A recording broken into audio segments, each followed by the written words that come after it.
उधर दूसरी तरफ डिफेंस में उनका सिलेक्शन हो गया as a senior scientific assistant, और उस जमाने में उनकी सैलरी 250 रुपीज पर मंथ हुआ करती थी।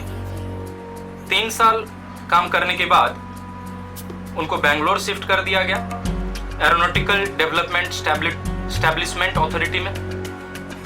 वहां पे उनको 3 इयर्स के लिए एक प्रोजेक्ट दिया गया जिसमें एक स्वदेशी क्राफ्ट तैयार करना था, जिनको उन्होंने सही समय पर कंप्लीट कर लिया।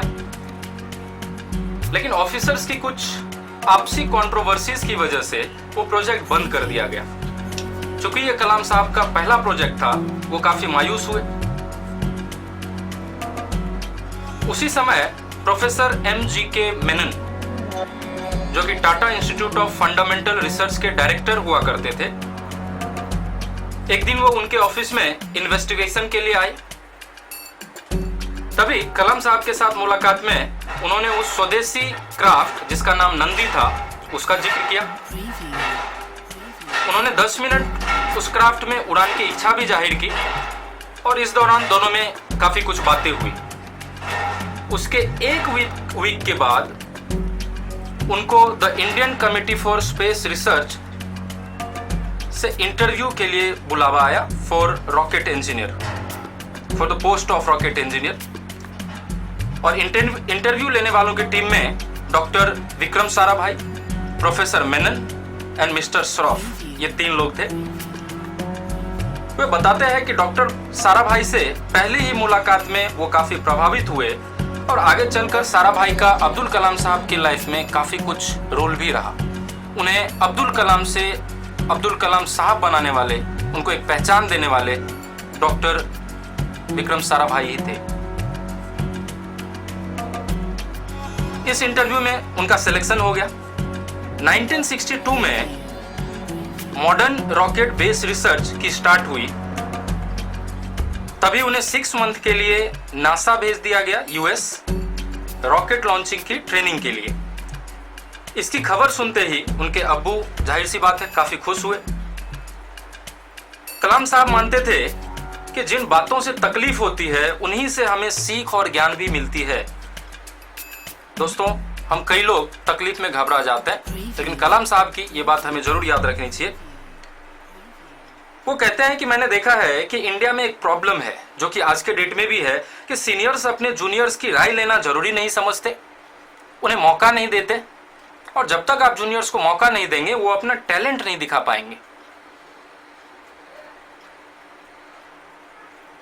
उन्होंने बोला है कि उसूल और पाबंदी, पाबंदी और शक्ति, शक्ति एंड जुल्म, इन तीनों के बीच में काफी महीन, काफी थिन, काफी फाइन लाइन है, उसकी पहचान बहुत जरूरी है।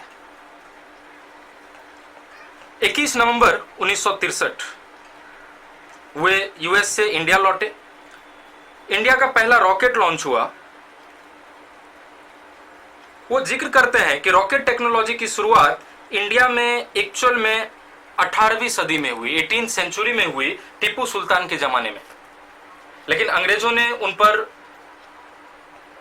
अटैक कर दिया और उन्हें हराकर रॉकेट से रिलेटेड जो भी टेक्नोलॉजी थी, जो सब यूनिट्स थे, वो सब उन्होंने इंग्लैंड भेज दी, एंड वहीं पे इस टेक्नोलॉजी को खत्म कर दिया गया इंडिया के लिए। लेकिन भारत के उसी ख्वाब को, उसी सपने को फिर से सच करने का काम डॉक्टर साराभाई ने देखा, और फिर से इन सब चीजों की एक बार शुरुआत हुई। वे मानते थे कि अगर भारत को दुनिया को कोई पोजीशन बनानी है, एक इंपॉर्टेंट नेशन बनना है पूरी दुनिया में, तो साइंस और टेक्नोलॉजी में डेवलपमेंट एंड सेल्फ रिलायंस, ये भारत के लिए बहुत ज्यादा जरूरी है, जिसपे आज भी बहुत ज्यादा ध्यान देने की जरूरत है और कुछ हद तक हो भी रही है। इसी बीच साराभाई ने उनके ऊपर रैटो, जो एक मिलिट्री एयरक्राफ्ट है जो रॉकेट की मदद से उड़ाया जा सकता है, रैटो बनाने की जिम्मेदारी दे दी। वे खुश भी थे और एहसानमंद भी विक्रम साराभाई के। तभी उन्होंने एक शेर का जिक्र किया है कि हर दिन के लिए तैयार रहो, हर दिन को एक तरह ही मिलो, जब ओखली हो तो बर्दाश्त करो, और जब दस्ता हो तो वार करो। दोस्तों, इसका मतलब कि जब आप उस मुकाम पे नहीं है, जब तक आप उस पोस्ट पे नहीं पहुंच जाते हैं, जब तक आप छोटे लोअर लेवल पे है, तब तक आप लोगों की सुनो। लोग जैसा बोलते हैं आप वैसा करो। आप अपने दिन का इंतजार करो, और जब आप उस मुकाम पे पहुंच जाएं, जब आप में उतना टैलेंट आ जाए, जब आप उस पोस्ट पे पहुंच जाएं, तब वो करके दिखाओ जो आप करना चाहते थे, तब वार करो। पहली बार देश में स्पेस रिसर्च का 10 इयर्स का एक लंबा प्रोग्राम स्टार्ट हुआ, जिसके ऑथर थे विक्रम साराभाई। दूसरी तरफ मिनिस्ट्री ऑफ डिफेंस में उनको मिसाइल पैनल का मेंबर बना लिया गया, और साराभाई ने उन्हें एसएलवी टीम का भी लीडर बना दिया, सैटेलाइट लॉन्चिंग व्हीकल। 23 दिसंबर 1971 को अचानक अब्दुल कलाम साहब को फोन आया कि विक्रम साराभाई अब नहीं रहे, हार्ट अटैक की वजह से। वो थर्रा गए दोस्तों, क्योंकि विक्रम साराभाई का, जैसा मैंने बताया कि उनको कलाम से कलाम साहब बनाने में, साइंटिस्ट बनाने में काफी ज्यादा रोल था, उनको एक पहचान दिलाने में रोल था। वो कहते हैं कि साराभाई को मैं इंडियन साइंस का राष्ट्रपिता मानता हूं। उन्होंने अपने टीम से एक एक्सपर्ट लोग बनाए, और वो खुद उन लोगों के लिए मिसाल साबित हुए। उनके जाने के बाद कुछ टाइम तक प्रोफेसर मेनन ने स्पेस रिसर्च का काम संभाला। फिर सतीश धवन को इसरो की जिम्मेदारी दी गई, और इसी बीच इंडिया का पहला स्पेस सेंटर थुम्बा नाम का एक जगह है, वहां पे बनाया गया, जिसका नाम विक्रम साराभाई स्पेस सेंटर रख दिया गया। दोस्तों, वो कहते हैं कि कोई भी शख्स अपने काम में तभी सफल हो सकता है जब उसे उस काम के फैसले लेने के लिए सही हद तक आजादी हो। वो ये भी मानते हैं कि नॉलेज, ज्ञान या एक्सपीरियंस, ये दुनिया का सबसे करामाती हथियार है, वेपन है, जो लाइफ में बड़ा काम आता है। एक अच्छा लीडर बनने के लिए वो कहते हैं कि एक काम जब खत्म हो तो आप दूसरे काम का जायजा लें, अगले दिन की काम की तैयारी करें, अपने काम पर आप प्राउड फील करें, गर्व करें, अपने इंटरनल स्ट्रेंथ की, आपकी कैपेसिटी की आपको सही जानकारी होनी चाहिए। जो आप कर रहे हो उस पर यकीन करो, या जिस पर आप यकीन करते हो वही करो। ये गुण होने के बाद ही आप एक अच्छे लीडर बन सकते हैं, या एक अच्छे लीडर में ये क्वालिटीज होने चाहिए।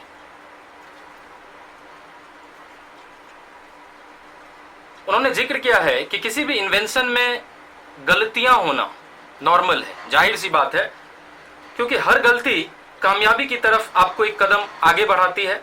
Mistakes are the stairs to success और लैडर टू सक्सेस। तभी एक रोज उनके जीजा जलालुद्दीन की डेथ हो गई। वो कहते हैं कि जलालुद्दीन मेरी हस्ती का एक हिस्सा था।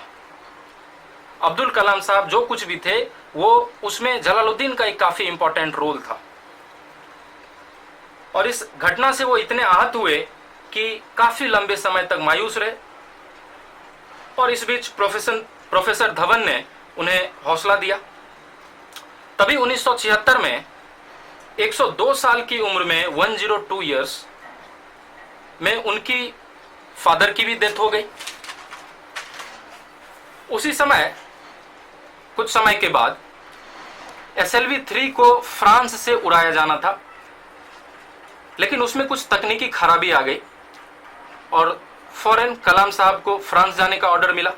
वो फ्रांस के लिए रवाना ही हुए थे कि तभी उनकी मदर के मौत का खबर मिला। इतने कम समय में उनके जिंदगी से जुड़े 3-4 अहम लोगों की डेथ की खबर मिली थी, जो अपने आप में एक काफी सदमा पहुंचाने वाला शॉकिंग इंसिडेंस था। लेकिन वो कहते हैं कि मैं एक तरफ, मेरे दिमाग में उन लोगों के लिए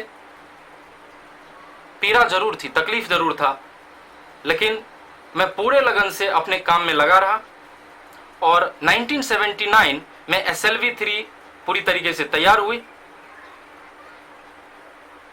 लेकिन उसका पहला जो परीक्षण था वो सफल नहीं हो सका, अनसक्सेसफुल रहा। और इस बात से कलाम साहब और उनकी पूरी टीम को काफ़ी ज़्यादा सदमा पहुंचा, चूंकि इस टीम को लीड कर रहे थे, ये उनका पहला बड़ा प्रोजेक्ट था। लेकिन वो मानते हैं कि पहाड़ की चोटी पर उतरने से पहाड़ पर चढ़ने का तजुर्बा नहीं मिलता। जिंदगी का सफर भी पहाड़ की चढ़ानों से मिलती है, ना कि चोटी पर उतरने से। फेलियर से जिंदगी मंझती है दोस्तों, टेक्नोलॉजी तरक्की करती है। 18 जुलाई 1980 इंडिया का पहला सैटेलाइट लॉन्च व्हीकल उड़ा, रोहिणी।